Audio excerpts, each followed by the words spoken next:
Assalamualaikum warahmatullahi wabarakatuh. Sekali lagi, puasa jemaah, puasa jemaah dan para haji, berhaja dan rakan yang dimuliakan Allah sekalian. Kita mulakan pagi ini. Agendanya saya rasa lebih kurang ini. Kita mulakan dengan saya bagi penerangan sedikit mengenai kandungan hukum modul 1 dan modul 2. Bagi yang belum tahu, bagi yang tak hadir pada modul 1, saya bagi sedikit penerangan ringkas. Dan juga kandungan hukum modul 2. Seterusnya kita ada sedikit sesi pengenalan. Ya, ada sedikit sesi pengenalan. Untuk para jemaah, kita mungkin bagi setiap kita boleh sebut nama dan sebagainya. Tapi tak lebih dari beberapa saat, sebab kalau tidak orang 1 minit sampai 5 minit sampai waktu salat jemaah ya. Jadi secara ringkas saja. Kemudian kita akan mulakan sesi taklimat kita pada hari ini insya-Allah. Dengan Haji Mahdud diikuti dengan Haji Khairil, diikuti dengan siapa lagi? Haji Fatah dan kemudian Dr. Azhar. Dan kalau sempat saya ada bagi taklimat lain sedikit. Ini adalah sesi modul 2 di mana kita beri taklimat mengenai logistik dan persediaan. Bagaimana yang membuat persediaan haji kita dan bagi gambaran kasar. Modul 1 khusus manasik yang saya gunakan insya-Allah. Ini adalah buku modul 1 iaitu manasik haji dan umrah. Yang pertamanya kita ada di muka depan adalah carta umrah dan haji.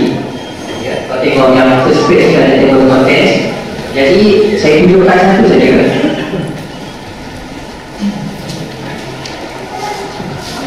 Sepatutnya ni color tapi dia tak buat color. Tapi siapa yang ada edisi pertama tu ada color. Okey. Jadinya ada yang di sini diterangkan tarikh mengerjakan haji, ibadah haji, waktu-waktu solat di mana kita baca setiap waktu solat, apakah kegiatan, apakah lokasinya. Okey. Ini adalah modul, ini adalah carta haji.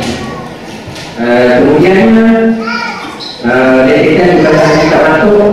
Ini adalah slide kita gunakan ada dalam video. Siapa yang nak ikut video boleh ambil buku sekali dan ikut sekali.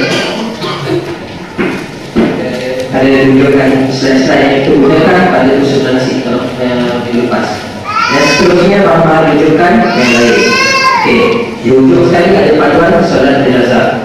Sebelumnya ada haji dan umrah seperti Rasulullah. Siapa yang buat dalil bagaimana Rasulullah mengerjakan haji dan umrah, sekalian. Ya.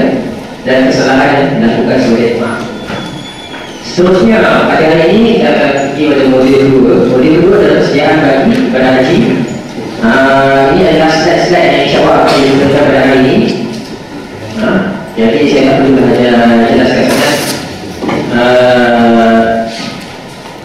Dan saya sediakan juga soal package mana, sebab soalan ini pun package mana sebagainya. Jadi ada satu penarikan sini untuk kita hayati kebenaran tersebut. Ya, apakah mana haji tersebut. Bagi saya tak bacakan tapi setiap hari nanti boleh dah baca soal 20. Kemudiannya disusuli dengan fatwa-fatwa. Saya ambil dari Islam Online.net. Bagaimana soal 24 perempuan yang datang haid dan bolehlah menunjukkan macam mana haji mereka. Ya, ada dijelaskan kat sini. Ya, yang dijelaskan sini adalah pendapat Syekhul Islam Ibn Taymiyah. Okey, ada sedikit perbezaan dengan pendapat yang Indonesia. Sebabnya kalau di sini biasanya kita tak akan dapat ada masa untuk tangguh-tangguhkan. Kalau di Malaysia dan tunggu sampai kaum wanita clear keluar dari selesai, mungkin mungkin boleh tunggu flight terakhir di sini tak boleh. Jadi jelaskan apakah yang dibenarkan, ada kelonggaran insya-Allah. Dan yang keduanya apakah perkara sebagai ingatan, perkara yang di dalam suatu ihram, dan apakah yang kita lakukan jika terlupa, jika kita terlanggar atau dalam ihram ni, apakah yang perlu kita lakukan. Ini juga adalah banyak perbezaan pendapat. Bukan boleh banyak, tapi ada perbezaan tidak. Kalau kita tengok dalam kitab Fiqh Sunnah ada perbezaan. Kalau kita perlu, jadi kita ada 22 kan. Ada kategori macam kalau kita cabut rambut pakai minyak wangi, ada kategori-kategori yang lain. Tindakan cara-caranya. Tapi yang agak mudah, ya. Tapi dibaca sendiri lah insyaAllah. Mari dijelaskan. Kalau kita lupa tak kira lah apa kata Iraq. Kalau kita lupa atau tak tahu, insyaAllah dimaafkan. Tak perlu banyak jawab. Ini satu pendapat yang dikemukakan oleh seorang ulama dari Saudi. Saya ingat Syekh untuk saya ni dan ini juga sebenarnya adalah dapat popular dalam masa syimpik ini juga. Dan kemudiannya ethics and significance of that, maknanya apakah makna atau falsafah sebagai penjagaan haji di setiap tindakan kita bersurat bertujuh. Kemudian itu selalu waktu penjagaan haji bagi kita mengerjakan haji tamattu, kita akan mengeluarkan dam, ya. Jadi orang akan keliru macam mana nak keluar tak korban dan sebagainya, itu timbul soalan itu. Jadi ini bagaimana menyelesaikan kebela tersebut. Tapi siapa yang mengerjakan korban sebenarnya banyak pun tak masalah. Bagaimana dia baik ya, kerjakan dah minimum ni cukup. Siapa yang mengerjakan korban silakan tambah lagi, ya. Dan siapa nak biasanya jemaah kita ada backup, ya, letak lagi satu dam biasanya supaya kita buat 2 ekor sebagai backup. Misalnya kalau kita dah terlanggar ihram, kita dah siap-siap dendam. Tapi nauzubillah kita tak terlanggar ihram. Salah satu daripada kita biasa lakukan. Tapi di sekolah malam ini ini dijelaskan dalam surat 31. Dan kemudian macam mana kalau kita berjalan kaki untuk mengerjakan haji, ya? Adakah yang kita dapat dengan jalan yang lebih dan sebagainya. Sebabnya saya letak perkara-perkara tersebut biasanya dia tak ada berjalan, ada yang suka berjalan dan sebagainya. Jadi kita tengok yang dapat saya. Akhir sekali, bagaimanakah nak maksimumkan haji kita, ya? Macam mana nak dapat haji yang mabrur sebaiknya. Okey. Inilah buku pada modul 2. Modul 1 sepatutnya tak begitu tebal, bagi pelajaran saya. Tapi kali ini tidak tebal kerana sejarah teknikal mereka buat double single page instead of double side buku saja. Itu perbezaannya. Saya tak tahu nama lain. Kalau saya tidak tengok modul pertama ni sebelumnya. Okay.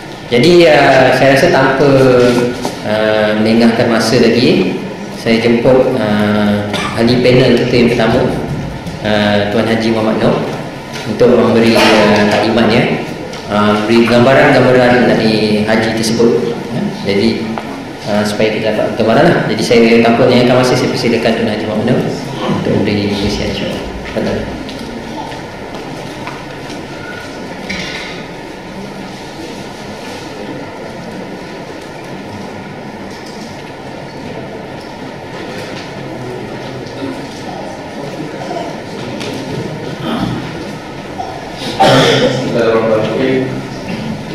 Assalamualaikum warahmatullahi wabarakatuh. Alhamdulillah wassalatu wassalamu ala asyrafil anbiya'i wal mursalin wa ala alihi wa sahbihi ajma'in. Jadi terlebih dahulu saya mengucapkan tanya kepada tuan-tuan dan puan yang mana telah berazam melakukan haji pada tahun ini. Kerana tuan-tuan ini akan menjadi tetamu yang agung. Tuan-tuan akan dijemput oleh Allah SWT daripada bilion, bukan ribuan, daripada bilion umat Islam di merata dunia ini. Tuan-tuan insyaAllah akan dijemput sebagai tetamu. Jadi bila kita dijemput sebagai tetamu, kalau kita dijemput katakan oleh Raja atau Sultan dalam Indonesia, mungkin akan jadi satu kebanggaan bagi kita. Kerana kita dijemput dengan satu surat daripada Istana Negara, menjemput tuan-tuan datang ke Istana Negara. Jadi bila kita tahu kita akan ke Istana Negara, kita akan buat persediaan. Nak tahu protokol dia, nak tahu pakaian macam mana, nak tahu undang-undang apa boleh buat atau tidak buat. Jadi dengan apa lagi kalau kita dijemput untuk mengerjakan haji, maka kita perlulah tahu dengan segala pantang larang dan sebagainya. Dan berbeza kalau kita dijemput ke istana, kita memerlukan pakaian yang indah. Kita pakai baju Melayu dengan samping, dengan tanjak dan apa. Tapi untuk haji ni kita datang hanya dengan dua helai kain untuk lelaki, insyaAllah. Jadi alhamdulillah, jadi saya telah dijemput oleh Tuan Haji Zahid untuk memberi sedikit slideshow. Kadang-kadang bila kita tengok gambar ni memberikan kita lebih pengetahuan. Kadang-kadang a picture tell 1,000 words. Kalau kita pernah dengar kan. Jadi saya akan banyak slide show ni. Jadi akan cerita untuk orang yang menggunakan bas. Dan kami juga menggunakan saya bas di Umrah dan buat haji. Jadi kebanyakan gambar ni adalah bagi mereka yang akan mengerjakan haji dengan bas insyaAllah. Jadi kalau kita tengok slide pertama ni, kalau tuan-tuan tengok Kaabah ni pun beza. Gambar Kaabah ni. Kalau tengok ada kain putih tu kan. Jadi mengapa gambar ni, kalau tuan-tuan tengok kalau Kaabah naik kain putih itu, mana ni musim haji lah. Ini akan berlaku pada musim haji saja. Jadi saya pernah bertanya dengan orang mengapa Kaabah dinaikkan ini. Mengikut kata mereka disebabkan seolah-olah Kaabah memakai sa'i dan memakai ihram, memakai ihram ya. Itu penjelasan yang diberi, saya tak tahu betul atau tidak. Dan selalunya selepas musim haji, Kaabah kiswah yang akan dibuka dan akan digantikan dengan yang baru insyaAllah. Ini sebenarnya saya tunjuk ni untuk dibaca, memang tak nampak pun. Saya sendiri pun dekat memang tak nampak sebenarnya. Tapi nak tunjukkan seperti yang saya cakap tadi, bila kita ingin mengadakan haji ini, persiapan perlu. Tak kira lah tuan-tuan tak bisa lagi sama dengan naik bas atau naik kapal terbang, tapi yang penting persediaan. Dan ini adalah salah satu contoh. Memang kalau kita tengok prosedur ini susah nak faham. Bagi orang yang tak pernah mengadakan haji, memang dia cakap susah. Mana satu nafas awal, mana satu nafas akhir, mana satu jambat, mana satu rukun, mana satu mati. Tapi jangan risau. Kalau tuan-tuan dulu saya pun macam ni, bila tengok pening kepala juga. Sebab nak meningkat susah dan kita rasa sesuatu benda yang baru jadi masalah. Tapi kalau tuan-tuan tanya dengan orang yang pernah pergi tahun lepas, dia tengok dia tak ada, senang. Dia tak ada jadi masalah. Ya, insyaAllah. Okey. Selalunya mereka-mereka yang akan menaiki bas, ini adalah gambar dalam perjalanan lah. Dan kita akan bertolak dari Doha selalunya malam. Kalau ikut selalunya malam bertolak. Dan bila sampai di border ni memang kena sabar. Memang perjalanan tadi membutuhkan banyak kesabaran. Dan di border kadang-kadang mengambil masa 7 sampai 12 jam untuk naik bas. Apatah lagi sekarang dah macam-macam diintroduce peraturan baru nak cek cap jari lah, dengan gambar lah, dengan cek mata lah, tapi itulah dia sebahagian dari perjalanan haji dan memerlukan kesabaran. Contoh tengok muka semua nampak gembira kan. Yalah kita nak pergi buat sesuatu ibadah yang rasa penting dalam kehidupan kita. Okey, dan kita akan sampai di Kandung Manazir untuk melakukan umrah. Jadi kita akan bermikat di sini. Tuan-tuan tengok ada sahabat kita kat sini ada. Okey, dan ini ialah nak melakukan umrah di musim haji. Tuan-tuan tengok. Ini ramai orang. Dan ini keadaan biasa. Selalunya 10 hari sebelum hari hukum, ini keadaan biasa untuk melakukan tawaf umrah ataupun tawaf qudum sebelum sampai di Mekah nanti. Jadi ini pun kena bersabarlah. Memang perjalanan haji ini terlalu besar dan kita tengok cobaan yang Allah bagi pun. Inilah dia gambaran sebenarnya nanti betul-betul sampai saja di Mekah dengan keadaan yang letih tadi dan kita kena melakukan umrah.